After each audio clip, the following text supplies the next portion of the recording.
KPCC അധ്യക്ഷ സ്ഥാനത്ത് നിന്ന് താൻ മാറില്ല എന്ന് വ്യക്തമാക്കി കെ സുധാകരൻ. പുതിയ KPCC പ്രസിഡന്റിനെ ഉടൻ പ്രഖ്യാപിച്ചേക്കുമെന്ന റിപ്പോർട്ടുകൾക്കിടെയാണ് കോൺഗ്രസ് ഹൈക്കമാൻഡിനെ പ്രതിസന്ധിയിലാക്കി കെ സുധാകരന്റെ ഈ പ്രതികരണം. തനിക്ക് അനാരോഗ്യമെന്ന് ചിലർ ബോധപൂർവം പ്രചരിപ്പിക്കുന്നതാണെന്ന് കെ സുധാകരൻ പറഞ്ഞു. അതേസമയം ആന്റണിയെ KPCC അധ്യക്ഷനാക്കി ഉടൻ പ്രഖ്യാപനം ഇറങ്ങിയേക്കുമെന്ന സൂചനയുമുണ്ട്. പുതിയ KPCC അധ്യക്ഷനെ പ്രഖ്യാപിക്കുന്നതിൽ AICC നേതൃത്വത്തിൽ ചർച്ച സജീവമായിരിക്കെയാണ് ഹൈക്കമാൻഡിനെ വെട്ടിലാക്കി കെ സുധാകരന്റെ നീക്കം.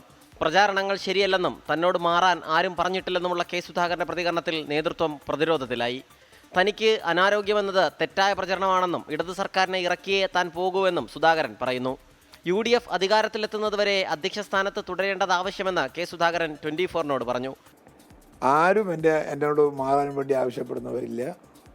എൻ്റെ സേവനം ലഭിക്കണമെന്ന് ആഗ്രഹിക്കുന്നവരാണ് പാർട്ടി പ്രവർത്തകന്മാർ. ഇടതുപക്ഷത്തെ ഇറക്കുക, പിണറായി വിജയൻ്റെ സർക്കാരിനെ ഇറക്കുക എന്നതാണ് എൻ്റെ ആത്യന്തിക ലക്ഷ്യം. അത് ചെയ്തേ ഞാൻ അടങ്ങും. ആഗ്രഹമല്ല, ആവശ്യം.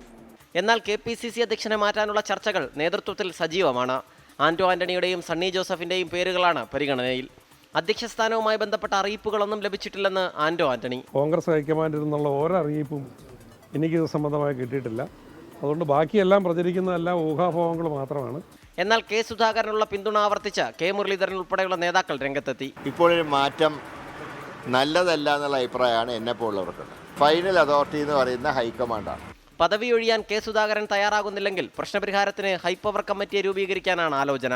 KPCC അധ്യക്ഷനുമായി ബന്ധപ്പെട്ട് അനിശ്ചിതത്വം എന്ന ചർച്ചകൾ പാർട്ടിയെ പ്രതികൂലമായി ബാധിക്കുമെന്നാണ് വിലയിരുത്തൽ. 24 തിരുവനന്തപുരം.